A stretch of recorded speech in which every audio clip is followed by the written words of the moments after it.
맡은 교남 소망의 집 이수연입니다. 반갑습니다. 제가 최근에 그 TV에서 나의 판타집이라는 것도 종종 보고 건축 탐구 집이라는 프로도 보면서 집이라는 것은 단순히 내가 살아가는 공간이라는 것만을 의미하는 것이 아니라 나의 삶을 투영하는 게 집이라는 거를 이렇게 알게 되었습니다. 그래서 단순히 집은 내가 먹고 자고 생활하는 곳뿐만이 아니고 내 그런 여러 가지 소망들을 담아낼 수 있는 공간이기 때문에 하나의 나의 삶이라고도 볼 수 있을 것 같아서 그래서 나의 집이면서 나의 삶이라는 주제 제목을 한번 지어봤습니다. 그래서 아마 장애인 1인 그 거주시설에서 단체 생활과 집단 생활을 해온 장애인이 어떻게 독립된 주체로서 자기 집을 얻고 자기 삶을 살아가는 것이 아마 궁금하실 것 같아서 저희 교남 소망의 집에서 그동안 발달장애인의 삶을 지원하면서 1인 주거까지 지원한 경험을 좀 이 시간에 같이 나눠보도록 하겠습니다.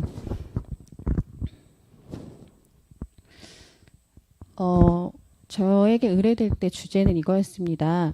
시설에서 벗어나 홀로 자립하고자 합니다. 그럼에도 불구하고 현실적으로 도움이 필요한데 이런 어떤 도움을 받으면서 자립할 수 있을지 그리고 장애인 1인 가구에 대한 복지는 어떤지 그런 궁금증에 대한 문의들이 있어서 그 내용들을 같이 담아보았습니다. 먼저 그 장애인 거주시설에 대해서 간단히 좀 말씀을 드리면 장애인 거주시설은 장애인복지법에서 거주 공간을 활용하고 일반 가정에서 생활하기 어려운 장애인에게 일정 기간 동안 거주, 요양, 지원 등의 서비스를 제공하는 동시에 지역사회 생활을 지원하는 시설을 말하고요. 제가 소속된 교남 소망의 집은 발달장애인, 실제로 지적 자폐성 장애인, 중복해서 갖고 있는 장애인분들이 교남 소망의 집에서 삶을 살아가고 지원하고 있습니다. 현재 교남 소망의 집과 교남 장애인복지법에서 장애인 시설은 저희 교남 소망의 집 같은 시설이 있고 그리고 공동생활 가정이라고 해서 지역사회에서 소그룹으로 자립생활을 목적으로 이렇게 또 운영되는 곳이 있거든요. 그래서 교남 소망의 집과 교남 공동생활 가정에서 현재 70명의 장애인들이 생활하고 있고 살아가고 있습니다. 저희 교남 소망의 집은 개원한 그 시점이 장애인복지법, 심신장애자 복지법이 만들어진 그 시점부터 장애인의 장애인복지 시설에서 보호가 필요한 장애인들이 이제 수요가 많아서 그때부터 보호하면서 서비스 지원을 시작을 했고요. 처음에는 50명의 기아미아 장애인들을 보호하는 걸로 시작을 해서 한 100명 정도까지 보호를 해오다가 이 장애인들이 아동이었다가 청소년기를 지나고 성인이 되어서 자립이 필요로 하는 그런 생애 주기에 그런 전환을 맞았을 때 이들이 집단 거주 생활이 적절하지 않다는 것을 누가 봐도 알 수 있는 그런 모습이어서 그때부터 지역사회로 거주 이전을 시작을 했습니다. 그래서 지금 이 자료는 강서구 화곡역에서부터 강서구청 사거리 있는 그 지도를 그대로 옮겨놨고요. 저희는 그렇게 이제 지역사회로 거주 이전을 하기 시작해서 이렇게 다 이 부근에서 이렇게 24시간 돌봄이 필요한 최중증 장애인들은 교남 소망의 집의 그 시설 안에서 생활하시고 나머지 분들은 다 이렇게 지역에서 다양한 주거에서 이제 생활을 하고 계시거든요. 이렇게 살아가고 있고요. 그 모습은 이게 단기간에 된 거는 아니고 한 거의 20년에 걸쳐서 장애인의 삶의 그런 생애 주기에 따라서 한 세대 한 세대 지역사회로 거주를 이전을 하고 집단 거주에서 소그룹으로 이렇게 이주해 온 하나의 그런 모습을 그림으로 좀 나타내 본 것입니다. 그래서 지금은 많은 장애인들이 결혼도 했고 자립도 했고 또 지역사회 다양한 주거에서 소그룹으로 살아가고 있어서 예전에 100명 정도가 살아가던 그 시설 안에서는 24분 정도만 생활하고 계시고 나머지 분들은 다 다양한 주거에서 지역사회 홈들에서 지내고 있습니다. 그중에 그 다세대 체험형 그 주택에는 SH공사가 저희에게 지원해 주신 주택이어서 거기에서 또 그 여러 세대가 7세대 정도가 살아가고 있습니다. 어쨌든 이렇게 지역사회로 나와 살면서 이제 계속 꿈을 꾼 거는 소그룹 공동 생활도 중요하지만 혼자 살아보고 싶은 꿈들을 꾸게 되었습니다.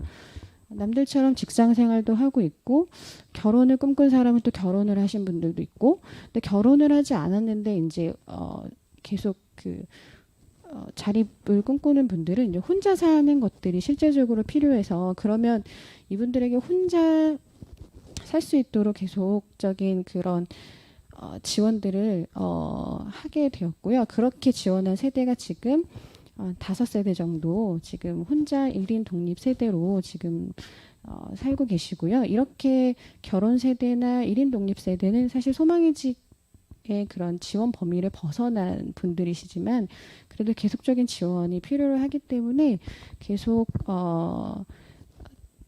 소망의 집에서 24시간 돌봄이 필요한 이런 분들보다는 지원의 강도나 내용은 줄어들었지만 계속적으로 연계하고 정서적 지원을 한다든지 그런 부분들을 하고 있고요. 특히 오늘 주거와 관련된 주제로 말씀을 드리면 이렇게 1인 독립하신 분들에게 제일 어려운 점들 중에 하나는 주거, 내가 현재 살고 있는 주택을 재계약을 하거나 이사를 가거나 이럴 때 반드시 도움이 필요하거든요. 그래서 그럴 때는 꼭 함께 지원을 하고 있습니다. 그래서 이렇게 집단 거주를 하고 있었던 장애인들, 발달장애인에게 집이란 어떤 의미가 있을까를 한번 저희가 이제 공부하고 생각해 보는 시간이 있었어요. 그래서 2015년도에 그 공동모금의 지원을 받아서 이렇게 자립하고자 하는 1인 독립하고자 하는 이런 장애인들이 지역에 나가서 사는 그런 경험들을 할 때 어떤 지원이 필요하고 어떻게 해야 될지를 좀 같이 연구하면서 지원했던 그런 경험들이 있거든요. 그래서 그걸 간단히 좀 말씀을 드려보면 한 사람이 성인이 부모의 품을 떠나서 누구나 독립하고 자립을 하잖아요. 그런데 저도 부모님을 떠나서 자립을 하고 독립하는 과정은 쉬웠던 적은 없었던 것 같아요. 그래서 두려움과 불안을 직면하게 되고 그 결정을 하고 그런 걸 실행하고까지는 또 신중하게 진행을 했던 것 같아요. 그런데 여러 가지 사정과 이유로 가족의 가정에서 돌봄을 받지 못하고 오랫동안 그 시설에서 생활을 했던 장애인, 그것도 인지적인 어려움을 갖고 있는 발달 장애인이 탈시설을 해서 지역사회로 독립하는 그 경험은 일반 성인이 자립하는 그 경험하고는 사뭇 다를 거라고 생각을 합니다. 그래서 익숙했던 환경도 떠나야 되고 그리고 그 모든 선택과 결정을 본인이 하고 그런 경험들을 한다는 것 자체가 엄청 큰 어떤 삶의 전환을 이뤄가는 과정이라고 볼 수 있을 것 같습니다. 그래서 거주시설에서 자립한 발달장애인에게 집은 단순히 머물 곳이 아니고 나의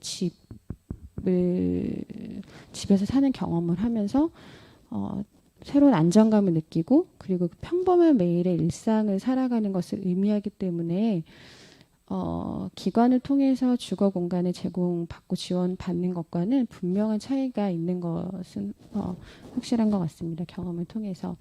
그래서 이런 발달장애인에게 집이란 것은 이제 당사자가 안정할 수 있고 그런 권리를 누릴 수 있는 곳이기도 하고 그리고 평범한 일상을 살아가는 것이고 그리고 그 집은 그 당사자의 개인의 선호와 개성이 담겨지는 공간이라는 것이기 때문에 그 모든 걸 합하면 그 당사자의 삶이라고 말할 수 있을 것 같습니다. 그래서 그 집은 결국은 본인이 소유를 하거나 아니면 임차를 해야 되는 것이 우선이었고요. 그래서 안정적인 주거, 그 법적 권리를 확보하는 것이 가장 먼저 필요한 부분이고, 그리고 그 집에서 자기 일상생활을 해야 되는 부분입니다. 그래서 아무래도 거주시설에서 집단 생활을 하다 보면은 규칙이 있죠. 정해진 식사 시간이 있다든지 함께 사는 사람들하고 약속들이 있어야 되기 때문에 규칙과 틀 같은 것이 있을 텐데 자기 집에서는 좀 자신에 맞는 그런 삶의 리듬에 맞게 그런 뭐 규칙과 틀이 있기보다는 자기 삶의 리듬에 맞춰서 살아가기 때문에 좀 더 자유로울 것이고 그 당사자 개성이 좀 담겨진 일상을 살아갈 것입니다. 그리고 그다음 집은 당사자 개성과 선호를 반영하기 때문에 집의 위치, 내가 살고 싶어하는 집은 어디와 가까워야 되고 뭐가 있어야 돼 이렇게 꿈꾸는 집이 있을 거고요. 그리고 가전이나 가구도 본인이 다 선택하고 구입하고 배치를 해야 될 거고, 그 뭐 커튼이나 침구류 이런 것들도 본인의 그런 개성과 선호가 좀 반영될 것입니다. 그런 모든 것이 본인 소유가 본인의 이름으로 임차하고 그리고 본인의 리듬에 맞는 일상을 살아가고 본인이 선호하는 것들로 배치가 된 그 집은 아마 거주시설에서 제공하는 집과 거기에서 제공한 가구, 침구 이런 것과는 또 다르게 본인에게 훨씬 더 안정감과 만족과 내 집이라는 이런 것들을 확실히 더 줄 수 있는 공간이라고 생각합니다. 그래서 각자 그 살아가는 집을 가면은 다 특색들이 다 있어요. 그래서 이따도 사례로 말씀드리겠지만 한 분은 모든 집의 그 침구류나 이불이 핑크색을 선호해서 그런 걸로 배치하는 분도 있고, 우리가 보기에는 좀 매칭이 안 되지만 본인이 선택하고 구매한 걸 배치했기 때문에 좀 이렇게 가구나 가전들도 그렇게 배치가 되어 있지만 그래도 본인이 만족하면 그걸로 충분하기 때문에 이런 집을 얻고 집을 꾸미고 이런 모든 과정에서 그 과정 자체가 또 새로운 경험이고 또 그 자체가 또 만족과 안정을 주는 그런 경험들이 되는 것 같습니다. 근데 이렇게 발달장애인들이 나와서 살 때 그런 어떤 지원 정책들이 있는지가 실제로 궁금하신 것 같아요. 꿈을 꾸고 계신 분들이 있으실 텐데, 그래서 우리나라에서 특히 그리고 서울에서 추가적으로 좀 지원하는 그런 주거나 복지 정책들을 좀 그 다음은 좀 말씀드려 보도록 하겠습니다. 먼저 이제 주거를 어떻게 지원하는지를 좀 보면 그 발달장애인들 같은 경우에 지원주택을 새롭게 이제 시범 운영을 하다가 이제는 이제 안정화되어 가고 있는데요. 어쨌든 지원주택이라는 제도가 있어서 거기는 주거와 서비스를 함께 지원을 하는 곳이고요. 그리고 일반적으로 그 다음은 공공임대주택은 누구나 이제 주거복지가 필요하신 분들은 뭐 기초생활보장 소유권자나 아니면 여러 가지 어려움 있는 한부모 가족이나 이런 가족들의 가구들에게 지원하는 공공주택으로 주거 지원을 받을 수가 있고요. 그리고 이 발달장애인들이 경제활동을 못한다고 하거나 경제활동을 해도 소득이 적으신 분들이 그럼 이런 재정적인 지원은 어떻게 되냐라는 부분에 궁금하신다면 국민기초생활보장 제도에 의해서 수급권자가 되면은 생계급여 또 의료급여, 주거급여 이런 그 요건에 해당되시는 분들은 그런 이제 재정적인 지원을 받을 수가 있습니다. 그리고 직업활동을 하면 또 자기 직업활동으로 하는 소득이 있을 수 있고요. 그리고 중증 장애인 분들은 또 추가적으로 장애인 연금 제도에 의해서 중증 장애인은 지금 현재 1, 2급의 중증 장애인은 월에 한 38만 원 정도 장애연금을 받고 있어서 서울에 거주하는 그러니까 중증 장애인이 지역에 나와서 1인 독립해서 생활을 한다고 한다면 한 110만 원에서 120만 원 정도 그런 이제 생계보장이 이게 재정적인 지원이 좀 되어가고 있어서 혼자서 살아가는 데는 그래도 충분하진 않지만 그래도 살아갈 수 있는 재정적인 지원은 현재 되어가고 있습니다. 그리고 일상에서나 자립생활에서 필요한 어떤 지원 정책을 보면 장애인들은 활동하거나 이동할 때도 지원이 필요하기 때문에 장애인 활동 지원 제도가 있습니다. 그래서 이 활동 지원 제도의 지원을 받으면 이렇게 이동뿐만 아니고 가사나 뭐 방문한 서비스들에서도 지원을 받을 수 있고요. 그리고 공공의견 지원 제도를 받으면 의사결정에서 대리권을 가지신 분이 이분을 위해서 대리 활동으로 뭐 은행에서 계좌를 신청하는 업무를 할 수도 있고 아니면은 공공기관에 가서 서류 신청을 하거나 이런 부분들도 이제 할 수 있고 그래서 후견인을 통해서 조력을 받아서 지원할 수 있는 부분들도 있고요. 그리고 이제 장애인분들이 많이 또 겪는 어려움이 이렇게 돈과 관련돼서 어려움을 겪는 분들도 계시거든요. 그래서 그런 분들은 발달장애 신탁제도가 있어서 거기를 이용하면 이번에 그 필요와 욕구에 맞춰서 돈을 관리해주는 그런 제도 서비스들도 있습니다. 그리고 지역에 성인이 되어서 자립생활을 하는 데 있어서는 직업생활도 아주 중요하거든요. 직업이 단순히 돈을 받기 위한 활동만은 아니고 낮에 의미 있는 직업 활동을 하는 것도 되기 때문에 중증장애인이지만 그런 장애인 일자리 사업들을 통해서도 일을 할 수가 있고 중증장애인들 어떤 직업재활을 하는 기관을 이용하면서 직업 활동과 이렇게 낮 동안의 직업 생활을 할 수가 있고요. 그리고 좀 더 일반 취업을 할 때 지원이 필요할 경우에는 지원 고용이라고 해서 그 직무 지도를 할 수 있는 분들이 함께 가면서 이분이 그 직업을 이제 성공적으로 적응할 수 있도록 취업할 수 있도록 지원하는 그런 제도들도 있습니다. 그와 더불어서 이제 서울시에서는 그 서울시 탈시설 정책이 계속 진행이 되고 있거든요. 그래서 그런 부분에 있어서 다른 시군구 다른 지역에 비해서는 더 많은 자립 지원들이 있습니다. 그래서 주거 서비스에서는 자립생활 주택이라고 해서 시설을 나와서 독립하기 전까지 중간 단계의 시설이라고 보시면 되고요. 그리고 아까도 말씀드렸던 장애인 지원 주택도 계속 운영되어 가고 있습니다. 그리고 이 탈시설한 장애인들이 초기에 정착할 수 있도록 정착금을 지원해 주기도 하고 수급권자가 되지 않아서 경제적인 어려움을 갖는 분은 이제 생계비를 지원해 주는 그런 제도들도 있습니다.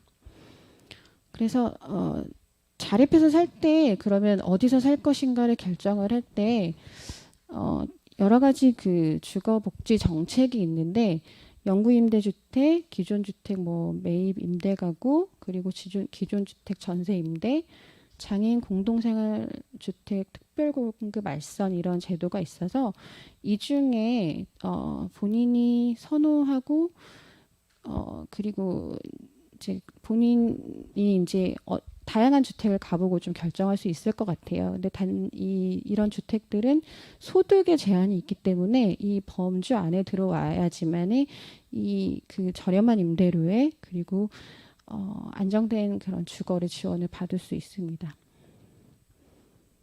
그리고 금전적인 부분 아까 말씀드린 것처럼 국민기초생활보장제도에 의해서 지원을 받으면 그래도 1인 가구가 안정적으로는 생활할 수 있는 재정 지원을 받을 수 있습니다. 그리고 일상적인 부분에서는 그런 장애인 활동 지원, 가사 간병 방문 지원, 후견 지원, 그다음 뭐 장애인 콜택시 이런 부분도 있어서 이동이나 일상에서 지원받을 수 있는 것들도 좀 다채로워졌습니다. 네. 고용과 취업도 마찬가지고요. 그래서 사실 이거는 제가 이 장애인 1인 주거에 대해서 궁금한 복지 정책을 설명하기 위해서 말씀을 드린 거고요. 실제적인 이야기를 해서 그래서 이런 지원 정책을 받아서 장애인이 이제 지역 사회에 1인 주거를 마련하고 어떻게 살아가고 있는지 그 이야기가 더 궁금하실 것 같아서 그 이야기로 넘어가도록 하겠습니다. 근데 그 이야기를 넘어가면서 사실은 그 과정 자체가 쉽지 않았던 과정이라는 것들을 좀 말씀을 드릴게요. 그래서 저희도 오랫동안 한 20여 년 전부터 지역사회로 거주 이전을 추진해 왔지만 이 실제로 1인 독립 주거를 주거 가구가 탄생하기까지는 저희도 공부도 하고 지원도 하고 여러 가지 노력을 하면서 같이 추진해 왔고요. 그러면서 이들을 지원하는 그 과정을 뭐 세 단계로 말하면은 자립을 준비하는 단계부터 그리고 자립을 실제로 실행하는 단계 그리고 정착해서 지원하는 단계를 좀 세 단계로 나눠 볼 수도 있고 그거를 좀 더 세분해서 말씀을 드려보면은 첫 번째는 누가 봐도 이 당사자는 자립해서 살 수 있을 것 같은데 아직 자립을 결정하지 못하는 분이 계세요. 그래서 결정하기까지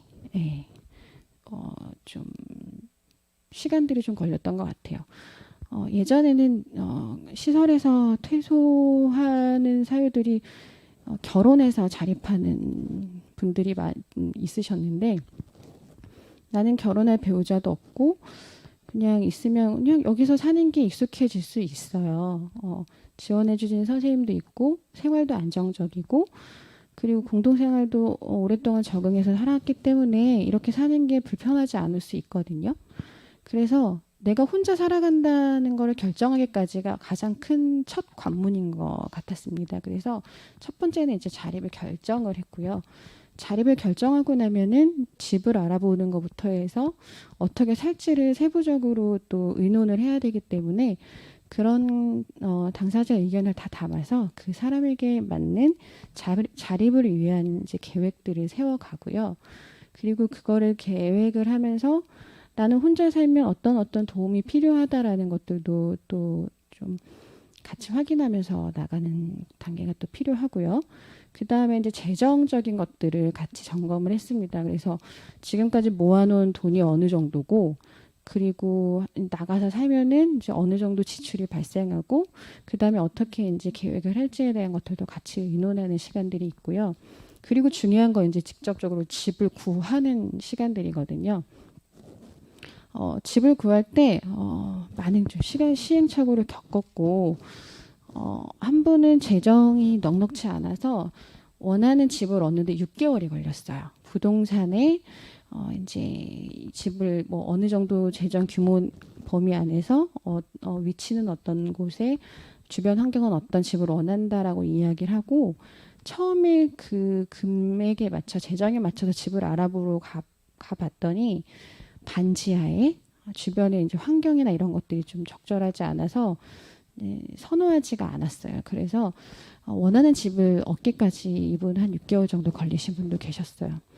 그리고 집을 다 알아보는 과정에서 처음에는 이 집 봐도 좋고 저 집 봐도 좋은데 집을 여기저기 알아보면서 이제 내가 어떤 집을 선호하는지 이런 것들도 좀 쌓여가더라고요. 그래서 내 재정 규모, 내가 원하는 것들을 하나하나 고려하면서 집을 얻는 그 과정들도 쉽지 않았고 또 원하는 집이 있는데 계약하고 이러는 거를 또 잘 못하다 보니까 또 그 시간을 버는 사이에 그 집이 나가버리기도 하고 그런 어려움들이 있었습니다. 그리고 나서 이제 집을 구하고 나서 적응하기까지는 바로 그냥 집을 얻고 바로 나가 살지 않았고요. 적응 기간을 좀 거쳤어요. 그래서 일주일에 몇 번은 내가 얻은 집에 가서 살아보기도 하고 그리고 그 빈도를 이제 조금씩 이제 줄여가면서 내 집에 사는 시간들을 늘려가다가 이제 완전히 이제 퇴거를 하고 본인의 명의의 집으로 가서 사는 것, 그 과정이 또 일정 시간이 좀 있었습니다. 그리고 나서 지금은 다 자기의 소유의 집에서 자기 명의의 임대한 집에서 잘 살고 계시고 지금은 혼자 사는 것에 다 만족하고 계신 상황입니다. 그래서 그 중에 대표적으로 제가 두 가지 사례를 좀 준비했는데요. 하나는 앞에서 말씀드린 그런 복지 정책의 지원을 받지 않고서 자신의 집을 얻어서 자립을 한 이야기고요. 또 한 사례는 체중증 장애인임에도 이런 복지 지원 정책을 받아서 지금까지 1인 가구로 잘 살아가고 있는 이야기, 두 가지 이야기를 준비해 봤습니다. 첫 번째 사례의 이야기를 말씀을 드리면 A 씨는 올해 나이로 38, 예, 남성이시고 시설에 어떻게 왔냐 하면 다 구구절절한 사연들이 다 있으세요. 그래서 아동 시설에 있다가 이제 장애가 이제 동반이 되어서 한 10살, 9살 이때쯤에 이제 소망의 집으로 오게 되었고 경증 장애인이다 보니까 이제 외모나 이런 모습에서는 별로 이렇게 장애인 같은 느낌을 주진 않고요. 그리고 근로 능력도 되게 좋아서 이제 고등학교를 졸업하고 자동차 부품 회사에 취업을 했어요. 그래서 장기 근속을 했기 때문에 장기간 이제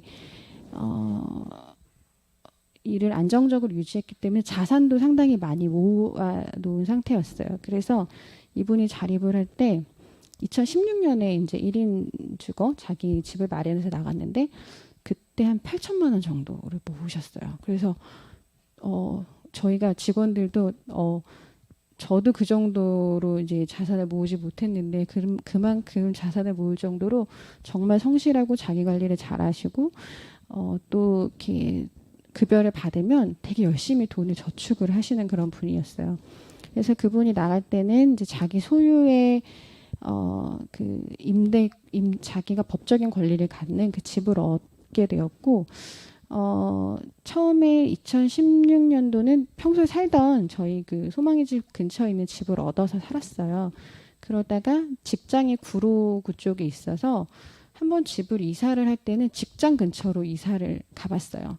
근데 이제 살던 곳이 낯설다 보니까 지금은 다시 가까운 곳으로 오고 싶다라는 이제 의견을 표현을 하시거든요. 그래서 내가 살고 싶은 장소나 위치도 결국 경험해봐야 아는 것 같아요. 처음에는 익숙한 곳이고 내가 다 아는 지역이고 안정된 곳에서 집을 얻어 살다가 또 직장 근처로 한번 이사를 가봤는데 거기는 직장 외에는 별로 익숙하지 않다 보니까 다시 나는 내가 익숙하고 내가 그래도 관계하는 사람들이 있는 다시 그 동네로 오고 싶은 마음이 있어서 다음에는 이쪽으로 이제 다시 강서구 쪽으로 이사를 오고 싶다 이렇게 좀 결정을 했고요. 이분은 직장 생활을 꾸준히 하고 계시기 때문에 수급권자가 아니세요. 본인 급여로 다 모든 생활을 유지하고 계시는 분이에요. 그리고 의사결정을 조력하거나 금전관리를 필요로 하지 않으시기 때문에 필요할 때만 지원을 합니다. 그래서 예를 들면은 주택을 재계약할 때 그럴 때는 이제 큰 금전이 오가야 되고 계약을 하고 이런 업무들이 있어서 도움을 필요로 하고 그리고 공인인증서 같은 것들을 이제 재발행해야 될 때 이럴 때 등등 이제 본인이 스스로 할 수 없는 부분들에 있어서만 지원을 하고요. 그리고 지금까지 안정적인 고용을 하고 있기 때문에 취업 생활에도 어려움이 없으십니다. 그리고 일상적인 생활에서는 웬만한 거는 다 독립수행을 하고 계시고 그리고 1인 주거가 혼자 독립해서 살아갈 때 제일 중요한 거는 뭐 주거도 중요하고 경제적인 능력도 중요하고 그러지만 또 한편으로 저는 성공의 요인 중에 하나는 이런 그 사회적 관계가 잘 되어 있으신 분들이 그래도 이런 주거 자립해서 살아가실 때 중요한 부분인 것 같아요. 이분은 직장 생활을 하고 있기 때문에 직장 동료들의 도움을 받기도 하고 오랫동안 종교 생활하는 곳에서 만나는 사람들이 있어서 도움이 필요할 때는 그분들의 도움을 받기 때문에 아직까지는 이제 혼자 살아가는 것들에 있어서는 잘 살아가고 계세요. 그래서 2016년에 자립을 해서 한 번 이사를 가고, 그리고 이사 간 집에서 이제 재계약을 해서 지금까지 살아가고 계시고요. 이분의 꿈은 이 서울에서 자기 집을 전세가 아니고 자기 집을 사는 게 목표세요. 그래서 너무 열심히 일하시고 너무 열심히 저축하고 계세요. 그래서 사실 삶에 있어서 집이 전부는 아닌데 안정된 내 집을 갖고 싶은 이 소망이 크셔서 지금은 집을 사겠다. 그리고 어, 집도 이제 아파트를 살고 싶으신 마음이 있으셔가지고 이 서울에 인서울에 아파트를 자가로 구입하고 싶은 욕구가 꿈이 있으셔가지고 지금도 열심히 일하시고 열심히 저축을 하고 계신 분이에요. 그래서 제가 이 A 씨를 만나고 A 씨와 같이 이야기를 나눴을 적에 제가 느끼는 제 안에서의 마음은 장애인이면 발달 장애인이면 여러 가지 도움이 필요하기 때문에 고민하는 거나 이런 것들도 좀 다르지 않을까라는 생각을 하는데 일상이 동일하게 뭐 크게 집단 생활을 하거나 그렇지 않고 자기 생애 주기에 맞춰서 직장 생활하고 사람 관계를 하고 또 돈 때문에 어려움을 겪고 이런 고민을 하고 있다면 그냥 제 또래의 동일한 고민을 하고 있는 것들을 이제 알게 되었어요. 그래서 저도 내 집이 없는 무주택자이기 때문에 저축을 열심히 해서 내 집을 하나 마련하고 싶다라는 게 이제 바램과 꿈으로 갖고 있다면 A 씨도 동일한 고민을 하고 계신 거죠. 그리고 누구나 혼자 산다고 하면 누구나 느끼는 어려움이나 고민은 외롭다라는 부분일 것 같아요. 그래서 A 씨도 가끔 혼자 지내는 거 어때? 라고 물어보면은 좀 외롭고 심심해요. 이런 표현은 하세요. 그래서 무연고자고 가족이 없기 때문에 저희가 사실은 A 씨를 위해서 더 신경을 쓰는 거는 이런 부분이에요. 명절 같을 때랄지 아니면 이제 주말 같을 때 같이 이제 식사라도 같이 할 수 있는 그런 모임들을 만들어서 같이 만나고 서로 근황들을 나눌 수 있는 그런 자리를 좀 마련하는 게 이분 1인 주거 1인 독립해서 살아가는 분에게는 또 필요한 부분이어서 그런 모임들 그런 이제 정서적 지원이 필요할 때 그런 것들을 좀 더 지원하는 부분이라고 보시면 될 것 같습니다. 두 번째 사례를 좀 말씀을 드리면 B 씨는 최중증 장애인이세요. 지금은 장애 등급제가 좀 바뀌어서 뭐 1급, 1급, 3급 이렇게 급수로 표현되고 있진 않지만 그렇게 그 장애 등급제가 있을 때 이분은 1급 지적 장애인이세요. 그리고 인지 수준도 높은 편이 아니어서 뭐 글을 쓰고 그거를 이제 그게 어떤 건지 의미를 이해하고 이럴 만큼은 아니시거든요. 그럼에도 이분이 어떻게 발달장애인인데 1인 독립을 1인 주거로 자립해서 살아가고 있느냐. 그거는 또 이분만의 또 그 강점들이 있기 때문에 또 가능했던 부분입니다. B 씨도 마찬가지로 어릴 때 그 일시보 시설에서 이제 장애가 있어서 이제 중증 장애인 시설에서 생활을 하다가 20대 초반에 저희 기관으로 다시 전원이 되어서 오신 분이에요. 근데 이분은 다른 부분에서는 좀 인지자 학습이나 이런 부분에서는 어려움이 있어도 가장 큰 강점이 자기 관리를 너무 잘하시는 분이에요.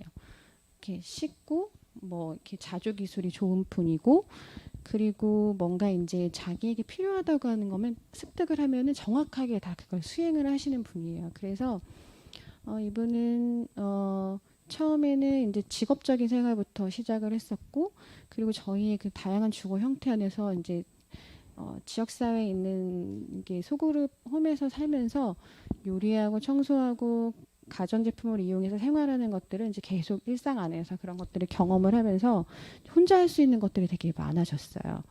그리고 다른 사람들이 이제 독립하고 자립하는 것들을 보면서 살고 싶다라는 그런 소망들을 좀 갖고 있었어요. 그러다가 이제 본인의 꿈을 이루기 위해서 이제 시도를 했었고, 대신에 이분은 여성이시고 또 체중증 장애인이시기 때문에 더 좀 신중하게 알아봤던 것 같아요. 특히 집을 알아보는 시간이 가장 좀 더 신중했던 시간인 것 같아요. 지원해줬던 선생님들이 가장 많이 공들인 게 이 집을 얻는데 발품을 많이 팔았어요. 그냥 이분은 수급권자이기 때문에 아까 그 주거복지의 그 서비스를 받을 수 있는 분이셔가지고 이제 신청을 하고 이제 주택이 나올 때마다 보러 다녔어요. 그런데 선호하는 집이 역세권이어야 되고 안전해야 되고 또 어느 정도 이렇게 환경적인 것들도 보다 보니까 마침 SH공사에서 나온 도시형 생활주택에 장애인 특별공급으로 집을 이렇게 지원하는 게 있어서 그 집에 신청이 됐고 이분이 이제 최우선 순위가 되어가지고 그 집에 지금 주거하면서 생활을 하고 계시거든요. 그래서 2019년 초에 그쪽으로 이제 이사를 가고 나서 최근에 재계약을 해서 살아가고 있습니다. 그래서 이분은 다 그런 복지 지원 정책을 받아서 일상은 활동 보조인의 지원도 받고 낮에는 직업 재활 시설을 이용하면서 직장 생활을 하고 주말이나 이럴 때는 또 활동 보조인의 지원을 받아서 여가 활동을 하면서 가사나 일상 생활을 하면서 지역에서 아직까지는 성공적으로 살아가고 있는 사례입니다. 그래서 체중증 장애인이 어떻게 지역에 나가서 혼자 살 수 있어? 라고 할 때 B 씨의 이야기를 좀 말씀을 드리면 가능성이 있고 누구도 발달 장애인이지만 1인 주거로 이렇게 성공적으로도 살아갈 수 있다라는 것들을 또 말씀드릴 수 있을 것 같습니다. 이후에 이제 같이 토론자들하고 나누겠지만 발달장애인이 시설을 벗어나서 1인 주거로 독립을 할 때 사실 제일 어려운 점은 집을 마련하는 게 제일 어려워요. 비용적인 것들도 있겠지만 또 하나는 원하는 집을 얻는 게 쉽지 않아요. 그래서 그 집을 얻기까지의 그 소요되는 시간들도 많고요. 그리고 또그 집만 있다고 다 해결되는 부분이 아니다 보니까 보통 선호하는 집이 역세권이거나 뭐 시장이나 마트가 가깝거나 그리고 자기한테 익숙한 환경이어야 되는 부분들이 있거든요. 그래서 그런 집을 마련하는 것이 첫 번째로 어려운데 그 중에서도 직업비를 마련하는 것이 실제적으로 어려운 부분들도 있고요. 그리고 나가서 사시는 분들은 아마 다른 그 뭐 여성이나 노인이나 뭐 다른 분들도 마찬가지겠지만 외로워하는 부분들이 있기 때문에 아마 1인 주거는 누구나 갖고 있는 게 외로움일 거예요. 그래서 그런 외로움을 어떻게 또 좀 지원을 하면 지원할 수 있을까? 이것도 하나의 고민일 것 같고요. 그리고 누구나 결국은 노인이 되어 가잖아요. 그러면 이 장애인도 노인이 되어 가는 과정까지 1인이 내가 내 집에서 아니면은 내 어떤 아까 말씀드린 그런 집에서 여기서 이제 삶을 계속 살아갈 수 있을까? 그걸 지원할 수 있을까? 이게 이제 계속적인 과제로 남을 것 같습니다. 그래서 저는 이제 제가 발달 장애인이 이제 자립해가는 1인 독립과 자립을 해가는 그런 이야기와 또 이게 향후 과제까지 말씀을 드렸고요.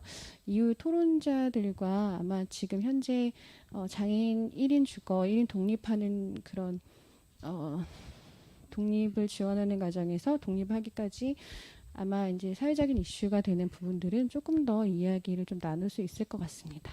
저는 이상으로 제 발제를 마치도록 하겠습니다. 네, 토론 바로 이어가겠습니다. 토론 들으시면서 시민 여러분께서도 들었던 의견들 또 궁금점들 많이 댓글로 남겨주시면요. 제가 하나씩 소개해드리고 답변해드리도록 하겠습니다. 자, 그럼 장애인 1인 가구의 주거 정책과 복지 서비스를 주제로 토론 시작하겠습니다. 먼저 이한솔 이사장님부터 발언 부탁드립니다. 네, 안녕하세요. 소개받은 이한솔이라고 합니다. 앞서서 지원주택 관련된 이야기를 이제 이수연 선생님께서 잘 얘기해 주셨기 때문에 저는 어쨌든 관련된 내용이 이제 법제화 시도를 준비하고 있다는 것을 먼저 이제 여러분들한테 말씀드려야 될 것 같습니다. 실제로 하드웨어와 소프트웨어가 둘 다 필요한 게 어떤 사람의 독립, 특히 취약계층의 독립에 있어서 매우 중요한 요소라고 할 수 있죠. 그러다 보니까 이 집이 일단 필요하고요. 그리고 집에 입주를 하기 위한 전 과정, 그리고 입주를 하고 나서 살아가는 과정, 이사하기까지와 관련된 지원 서비스가 같이 필요합니다. 그래서 이 두 가지가 지금 한축으로는 주거약자법과 이제 주거약자 지원 서비스에 관한 법까지 해서 이제 두 가지가 법안으로 개정과 제정 준비를 하고 있습니다.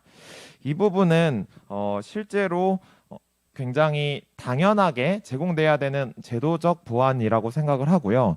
저희가 주택임대차보호법 같이 그냥 일반 세입자들도 독립을 하려고 할 때 권리를 보장받기 위해 제도가 지원을 하거나 혹은 이제 주택을 지어주는 데 있어서의 공공주택 지원법이나 이런 여러 가지의 법률적으로 하드웨어와 소프트웨어를 제공하는, 그래서 안정적이게 독립하고 살아갈 수 있는 그런 법적 틀이 지금까지도 많이 있어 왔습니다. 그랬을 때 누구나 당연하게 독립할 수 있는데 것을 제약하는 어떤 상황들이 있다면 충분히 국가가 이 부분을 책임져 나갈 수 있어야 되는데, 아직까지 한국에서는 그러한 법률적인 제도가 정부 차원에서 없었던 것이 오히려 더 문제라고 볼 수 있고요. 어쨌든 앞선 발제에 대해서 여러분들께서 공감해 주신다면 사실 이 부분은 좀 국민적 동의와 공감대가 필요한 상황이라고 생각합니다. 그래서 지원주택법과 관련된 공대위에서 여러 가지 이제 법안 개정과 제정 준비하고 있는데, 일단 많은 관심을 부탁드린다는 말씀을 먼저 드리고요. 이제 덧붙여서 서울시 행사기 때문에 서울시에서도 분명 할 수 있는 역할들이 있다라고 봅니다. 이 대표적으로는 이제 앞서서 토론자분들하고 사전에 이야기 나눌 일이 있었는데요. 역세권 청년주택 같은 경우에는 그래도 하드웨어가 다양하게 집의 형태가 대규모로 좀 공급되는 주택 사업이라고 보실 수 있고, 이 중에 20%는 SH 소유의 물량으로 시세의 한 30%로 지금 임대가 이제 나오고 있는 상황입니다. 그렇다면 이런 주택들에서 일부 할당이든 포션을 마련해서 취약계층, 장애인을 비롯한 다양한 취약계층이 우선적으로 입주할 수 있는 권한들을 서울시가 충분히 현행 제도 안에서 마련할 수 있다라는 점이 있습니다. 이 부분은 그냥 디테일하게 담당하시는 공무원분들과 이제 공기업의 직원분들이 챙겨주시면 되는 부분이라서 어렵지 않다. 그래서 역세권 청년주택에서 가장 우선적으로 시도해 볼 수 있고요. 그리고 마찬가지로 가격적인 면에서 메리트가 있고, 그리고 소프트웨어까지 잘 제공될 수 있는 법이 이제 사회적 주택이라고 하는 매입 임대 주택을 활용한 사회적 주택이라고 하는 제도가 있습니다. 그리고 이것을 조금만 더 개선한다면 이제 운영 위탁 기관을 설계 당시부터 같이 묶어서 매입 임대 주택으로 개발하는, 좀 어려울 수도 있죠. 이제 여러분들 보시기 어쨌든 핵심은 집을 짓는 단계부터 어떤 사회복지나 혹은 취약계층과 함께 프로그램을 제공할 수 있는 전문 위탁 기관이 같이 설계도 참여하고, 그다음에 SH가 그것을 매입하고, 그리고 운영까지를 맡는 정책이 현재 서울시에서도 검토 중인데, 이게 빨리만 시행이 되면 초창기 단계부터 저렴하고 좀 더 장애 친화적인 주택들로 이제 설계가 되고, 나중에 입주할 때부터 입주해서 살아가는 데까지 자립 지원 서비스까지를 같이 병행할 수 있는 모델을 그래도 획기적으로 확대할 수 있는 가능성이 있습니다. 이런 정책들 적극적으로 고려해 주시면 좋을 것 같고요. 제가 어쨌든 소속되어 있는 민달팽이 주택협동조합이라는 곳에서 자체적으로는 이제 지원주택 서비스를 이제 엔젤세이븐이라고 하는 기관에서 지원을 받고 저희가 하드웨어를 제공해서 그 시세 45% 정도로 이제 공급을 하고 운영하고 있는데요. 분명히 그분들의 만족도나 혹은 탈시설의 차원에서 여러 가지의 변화들을 가져올 수 있는 좋은 모델이라고 할 수 있지만 저희끼리만 하니까 한계가 많습니다. 그래서 예산도 많이 투여돼야 되는 부분이 있고, 이런 부분들을 서울시와 정부가 좀 적극적으로 챙겨 나갔으면 좋겠습니다. 네, 여기까지 하겠습니다. 네, 말씀 고맙습니다. 이 집이라는 하드웨어 자체를 찾는 것도 힘들고요. 또 자립할 수 있는 서비스 제공에 있어서도 좀 정책적인 지원 제공이 필요하다. 또 국민들의 관심 역시 필요하다. 이런 말씀해 주셨는데요. 말씀 중에 댓글이 달렸어요. 하나 읽어보도록 하겠습니다. 네, 환다연님께서 남겨주셨고요. 그냥도 집 구하기 어려운데 장애인분들은 집 구하는 과정 자체가 더 큰 도전이겠네요. 라고 남겨주셨습니다. 네, 저도 참 큰 공감을 했는데요. 집 구하는 것 자체도 참 문제고 또 여기서 계속 정주하시는 것도 힘든 과정일 것 같습니다. 경제적인 문제도 언급해 주셨는데 저는 개인적으로 든 생각이 이 외로움에 대한 걱정이 많이 들었어요. 발제 부분에서도 말씀해 주셨지만 이 장애인 분들은 커뮤니티 형성 같은 걸 어떤 식으로 하시는지 개인적으로 궁금증이 드는데 이 부분에서 혹시 말씀해 주실 수 있을까요?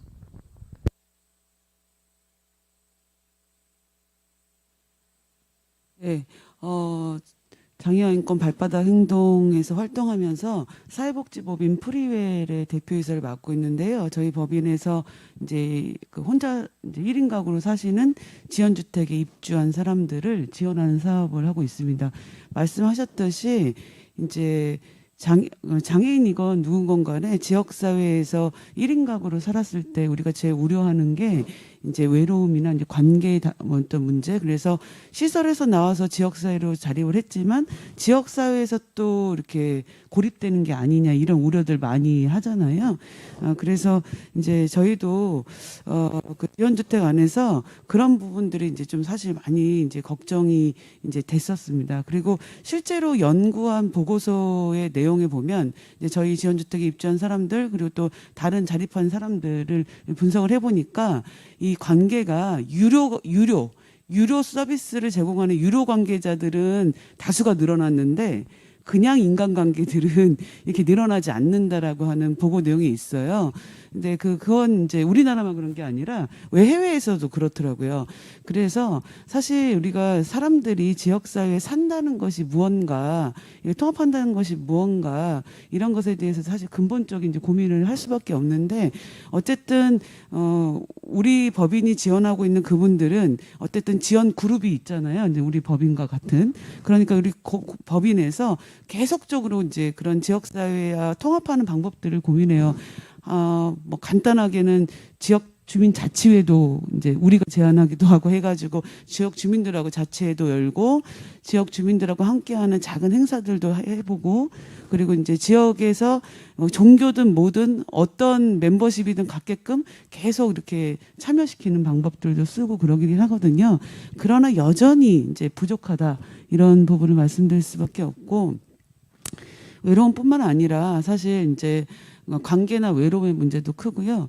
그다음에 의료, 응급 대응, 뭐 안전 이런 이슈도 사실 좀 큽니다. 최근에 이제 코로나 때문에 그 발달장애인 중에 그 마스크를 안 쓰시는 그러니까 그걸 쓰는 것을 좀 인식시켜 드리기가 좀 어려운 그런 부분 같은 경우는 병원 가야 되는데 병원에서 거부당하고 이제 그랬어요. 근데 그런 때 보면은 뭐 제도가 없냐 그러면 장애인 주치 제도가 있고 방문 주치의가 오시면 되거든요. 그런 경우는. 근데 사실 그 주치의 제도가 촘촘하지 않기 때문에 의료적인 상황에서도 그래서 그 마스크를 못 쓰시는 발달장애인이 그 적절한 의료를 코로나 상황에서도 받을 수 있게 하려면 어떻게 해야 되느냐 이런 게 또 최근에 저희 이제 법인에서 이슈였기도 했는데요. 어쨌든 의료, 응급 대응, 그러니까 안전 뭐 이런 문제들도 이제 이슈라고 할 수 있을 거고. 근데 사람들이 이제 사실 제일 궁금해하는 것은 시설에서 나온 체중증 장애인이 저희 법인은 이제 어쨌든 체중증 장애인들이 많기 때문에 체중증 장애인들이 혼자 일상생활을 할 수 있어? 이런 사실 이제 질문들을 많이 합니다. 그랬을 때 사실 의식주를 비롯한 기본적인 어떤 생활들 이런 것들이 가능하냐? 그러니까 지원주택 체계에서는 가능하다. 근데 지원주택이 아닌 체계에서는 어렵기 때문에 아까 옆에서 이제 우리 이한솔 대표님 말한 것처럼 계속 지원주택을 법제화해서 하드웨어만 주지 말고 거기 서포트웨어를 붙여서 1인 가구가 잘 살게 하자 이제 이런 이제 테마가 있는 것이고요.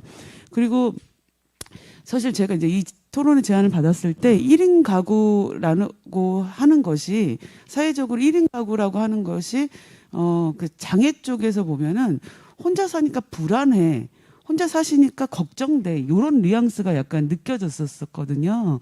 근데 그래서 사실은 우리가 시설에서 독립한다고 했을 때 보호자나 시설 직원들은 이분들이 다 쉐어형으로 사시기를 오히려 바라는 거예요.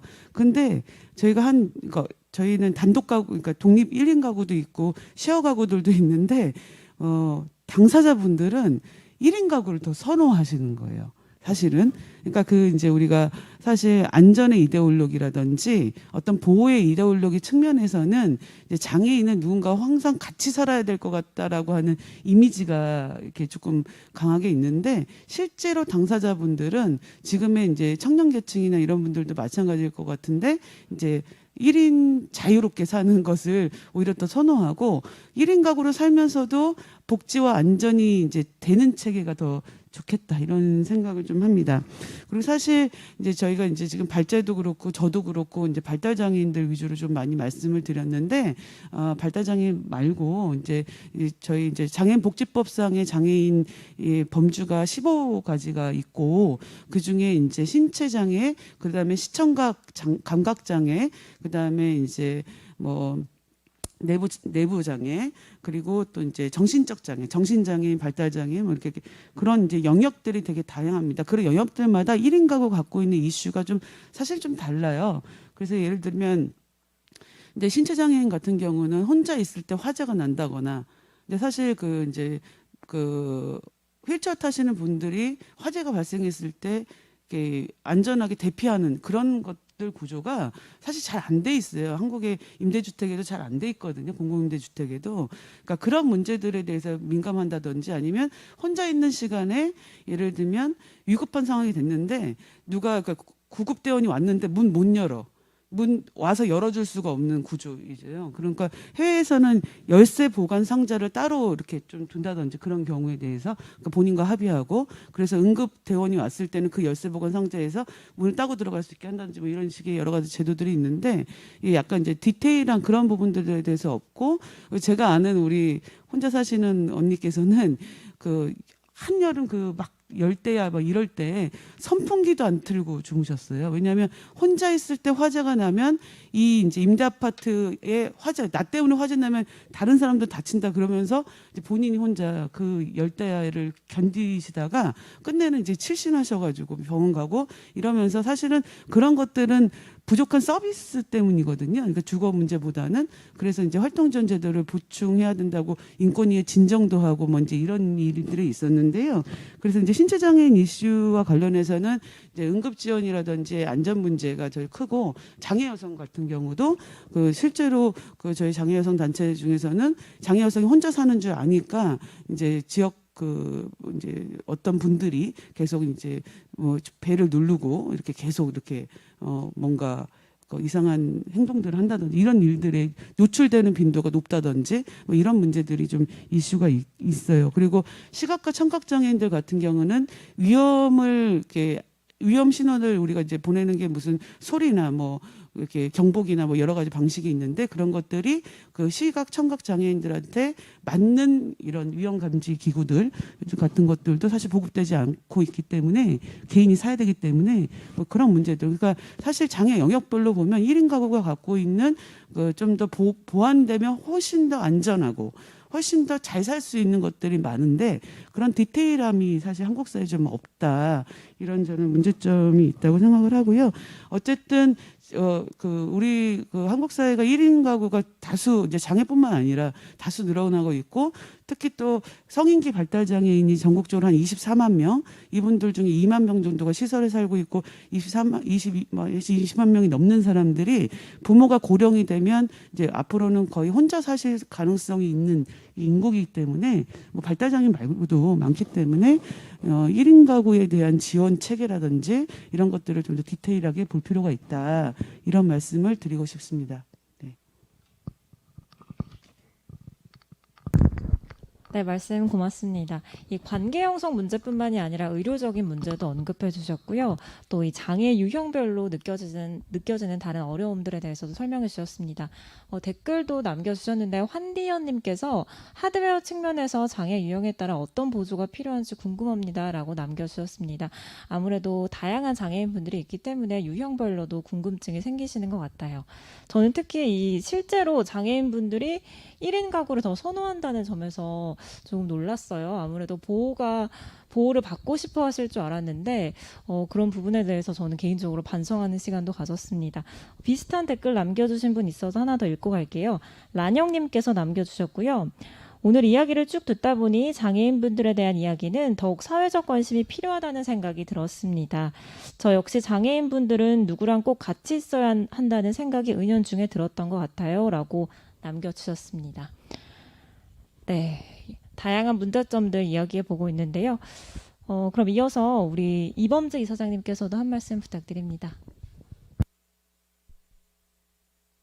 예, 저는 그 사회주택 사업자라고 하는데요. 보통 주택업자라고도 통칭할 수도 있습니다. 근데 사회주택이라고 하는 것은 공공이 재정이나 이런 것을 좀 지원하고 민간이 설계하고 지어서 운영을 하는 그런 공공의 장점과 민간의 장점 뭐 이런 것들을 좀 결합하는 방식이라고 할 수 있는데 저희 유니버설 하우징 협동조합은 2016년에 창립을 해서 현재까지 그 서울시의 지원을 기초로 해서 6동 약 한 200세대 정도의 사회주택을 뭐 이미 완공되어서 임대하는 것도 있고 또 완공을 눈앞에 둔 것도 있고 지금 공사 중인 게 있고 뭐 이렇게 시간 순서대로 진행을 하고 있습니다. 이 사회주택에는 저희들이 그 유니버설 디자인이라고 해서 그 노인과 장애인도 살 수 있는 집, 뭐 저희는 그렇게 생각하는데요.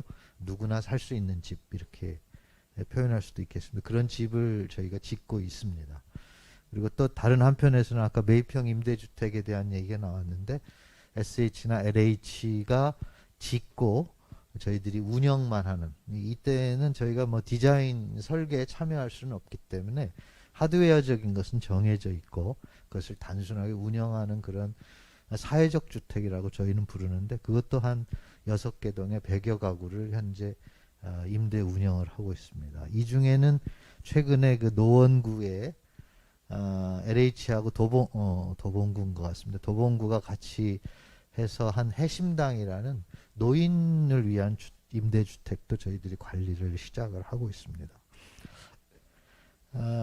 제가 주거라고 하는 것에 대해서 저희들이 가지고 있는 기본적인 관점은 섞여 살아야 한다 뭐 이렇게 생각을 하고 있습니다. 그래서 세대 가구도 1인 가구, 2인 가구, 뭐 다인 가구 이런 여러 유형의 사람들이 가능한 섞여 살 수 있는 집을 만들어가는 것 이게 저희들로서 추구하는 굉장히 중요한 목표이고 특별히 그 임대주택에 대해서 더 이 부분이 좀 강조돼야 된다 이렇게 생각하고 있어요. 현재까지는 주로 임대주택을 좀 자꾸 이렇게 나누어서 하다 보니까 특정 사람들을 위한 어떤 집, 또 여기는 또 특정 어떤 사람들을 위한 집 이런 거에 정책이 발달되어 있고 이것들을 섞어서 같이 살게 하는 정책은 조금 부족한 것 같아요. 그래서 인구, 평수, 그 다음에 또 임대와 임대하는 것과 자가 소유하는 것 이런 것도 다 섞어서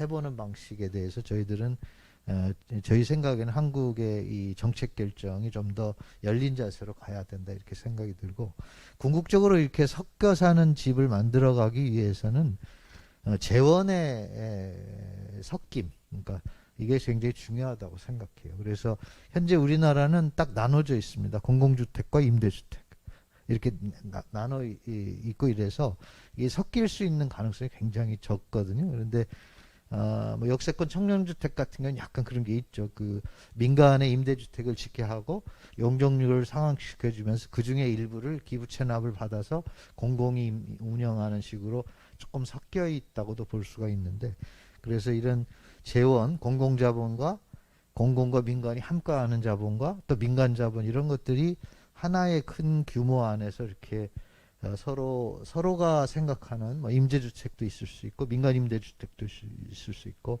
공공 임대주택도 있을 수 있고 분양하는 주택도 있는 이렇게 되어야만 우리 사회에 있는 이런 집으로 인한 분단 현상들 이런 것들을 좀 막아나갈 수 있다 이렇게 생각을 합니다. 그래서 그런 부분이 좀 앞으로 향후에 정책에 있어서 굉장히 중요한 부분이다 이렇게 생각하고요. 장애인 1인 가구와 관계해서 저희는 주로 장애 유형을 말씀하셨는데 주로 신체적 장애와 관계된 부분에 대해서 많은 고민을 하고 있습니다. 그래서 다른 이제 발달 장애인이나 이런 부분에 대해서는 저희 고민이 좀 부족한 상태이고요. 그래서 이 신체적 장애를 가진 가구들은 노인 가구와 상당히 유사성이 높기 때문에 장애인과 노인 가구는 일정 부분에서 이렇게 좀 같이 정책적으로 판단될 수도 있습니다. 그래서 이제 그 집이라고 하는 것을 크게 세 가지로 아까 그 질문도 있었는데 저희는 나누어서 생각해 보는데 하나는 이제 집은 아주 기본적으로 보면 공간인 것이죠. 공간을 어떻게 구성하고 얼마나 공급할 것인가 이런 문제가 있겠고요. 그 다음에 이제 안전과 관계된 부분이 있습니다. 그 다음에 얘기되고 있는 서비스와 관계된 부분들 이렇게 있는데요. 저희는 공간에 대해서는 유니버설 디자인을 저희가 설계하는 거에 있어서는 비록 좀 부족하다고 하더라도 유니버설 디자인을 적용하는 집을 설계하고 있습니다. 다만 이 부분에 있어서 저희가 조금 유니버설 디자인 베이식과 유니버설 디자인 플러스 이렇게 조금 나누는데 유니버설 디자인 베이식은 그 집에 갈 때까지 그 공공 부분, 즉 도로라든지 이런 데서부터 그 집에 접근하는 부분, 저희가 보통 접근부라고 합니다. 그 다음에 그 집이 있는 곳에 들어와서 뭐 현관, 복도 이런 공용 부분 에 대해서는 완벽하게 유니버설 디자인을 적용하는 것을 저희 모토로 하고 있습니다. 여기에는 이제 복도 폭이라든지 단차를 완벽하게 없앤다든지 또 바닥 재질을 미끄러지지 않는 재질로 한다든지 이런 것들이 적용될 수가 있고요. 그 다음에 스위치라든지 이런 감각장애인들을 위해서 대체적 수단들을 좀 마련하는 것들을 포함하고 있습니다. 그 다음에 이제 세대 내부가 문제가 되는데 세대 내에서 적용할 수 있는 기술은 일단 단차를 다 없애는 것입니다. 특히 우리나라에서는 습식 화장실이 아주 보편적인 형태이기 때문에 습식 화장실과 화장실이 아닌 예를 거실이나 이런 데 단차를 완벽하게 없애는 것이 관행적으로 자리 잡고 있지는 않아요. 그래서 그런 무단차를 실내에도 완벽하게 적용하는 것, 그 다음에 문도 슬라이딩 도어로 해서 공간의 효율성을 넓히고 특히 휠체어 사용자나 이런 사람들이 열고 닫기에 편하게 하는 것, 이런 것들이 있고요. 사실상 이런 부분은 그렇게 기술적으로나 비용적으로 그렇게 많은 부분을 차지하지는 않는데 제일 중요한 게 화장실, 현관, 그리고 부엌 부분의 공간을 충분히 제공하는 것입니다. 이거는 면적을 차지하고 있기 때문에 이 부분은 좀 적용하는데 제한 요소가 조금 있다 이렇게 생각할 수 있습니다. 그 다음에 뭐 아까 말씀드렸던 엘리베이터 같은 것도 있겠죠. 그래서 저희들 이런 게 이제 베이직한 거라고 볼 수가 있고요. 그 다음에 이제 저희가 플러스라고 붙였던 부분은 특별한 입주자, 장애인이든 또는 입주자들의 필요에 따라서 설비하는 것입니다. 예를 들어서 와상 장애인을 위해서는 호이스트를 설치하는 가구를 저희가 한 세대 정도는 공급을 하고 있고요. 시청각 장애인들을 위해서 경고 알람을 바꿔주는 시스템 같은 것들을 할 수 있습니다. 그래서 이런 것들이 들어가는 세대를 UD 플러스 세대라고 하는데 저희는 UD 베이직은 접근부, 공용부에는 완벽하게 적용하고 세대 부분에 대해서는 대략 저희가 짓는 집에 한 10%에서 20%를 적용하는 것을 목표로 하고 있습니다.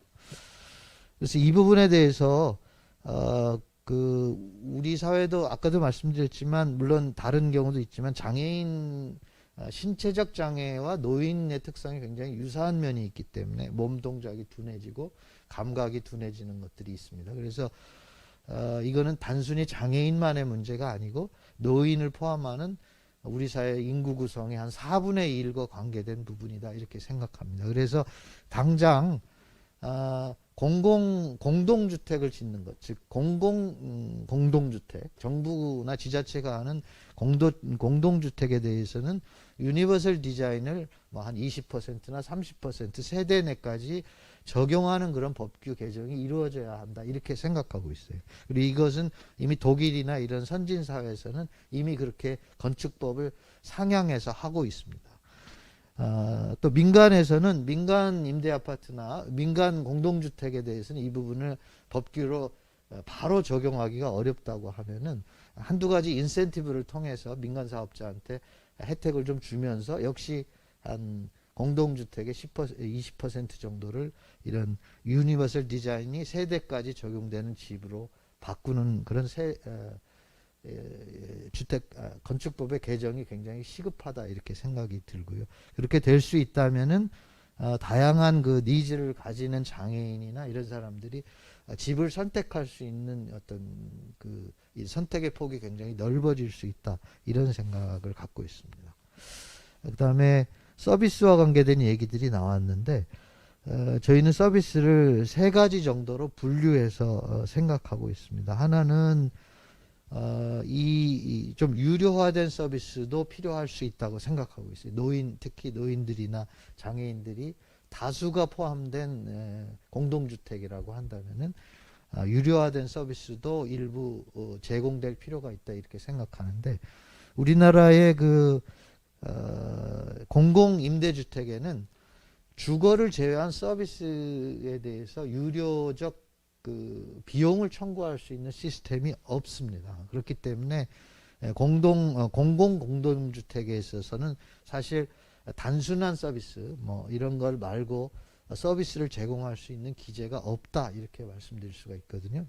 그 부분에 대해서는 우리 사회도 이제 좀 더 진전하고 특히 주거 서비스라고 하는 것이 작게 보면은 그냥 집을 지어서 나누어 주는 것이지만 거기에 사는 사람들을 위한 다양한 서비스가 개시될 수 있다고 하면 그것은 고용과도 굉장히 밀접한 관계가 있기 때문에 이런 공공 주택에서도 서비스를 유료화할 수 있는 시스템이 좀 도입될 필요가 있다 이렇게 생각이 들고요.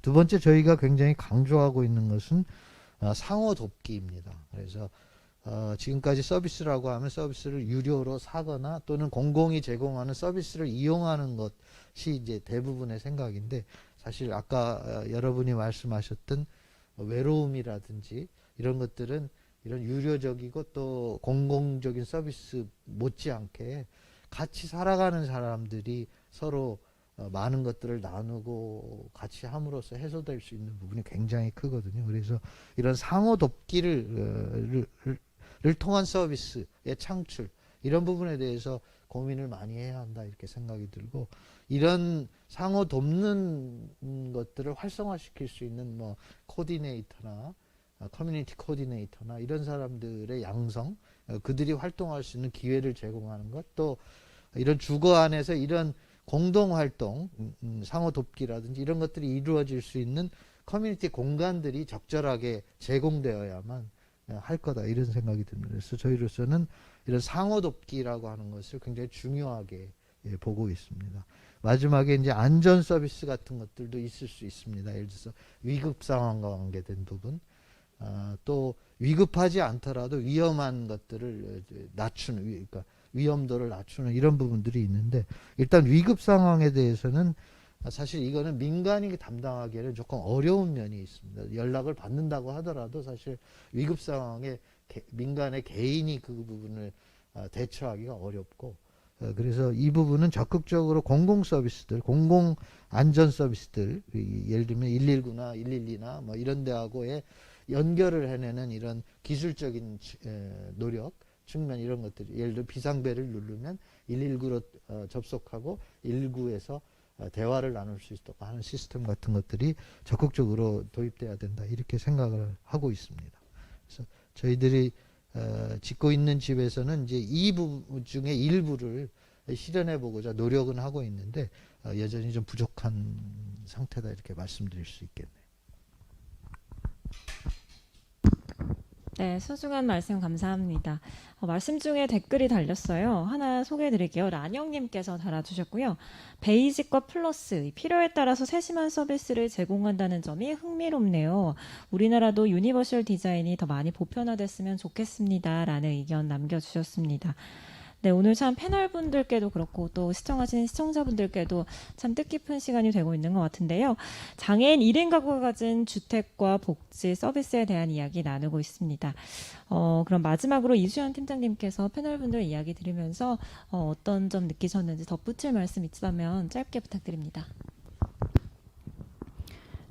저는 오늘 제가 경험한 거 위주로만 나누면서 혼자 고민했던 것을 다른 쪽에서 이렇게 정책적으로 또 건축으로 주거로 하드웨어적인 것들을 다 실현하고 계신 분들이 계시다는 것이 저는 그게 더 많이 배우고 놀라운 점인 것 같아요. 그래서 어떤 고민을 하는 것들이 있다고 한다면 같이 알아가고 나눠가는 과정이 더 나은 이런 주거나 복지로 나아가는 길이 아닌가라는 생각이 들어서 저는 오늘 아까 이제 사전에 미팅하면서도 그렇구나 이렇게 좀 많이 알아가는 시간이었거든요. 그래서 그거 자체만으로도 참 유익한 시간이었다고 생각이 들어서 그 계속 준비하시는 그 유니버셜 디자인의 사회주택이나 또 그 이제 발바닥에서 인권 장애인 지원주택을 하시는 거나 계속 응원하면서 지켜보고 같이 그 이런 정책이나 법안을 제안하고 하는 것들에 관심을 가져야겠다는 생각도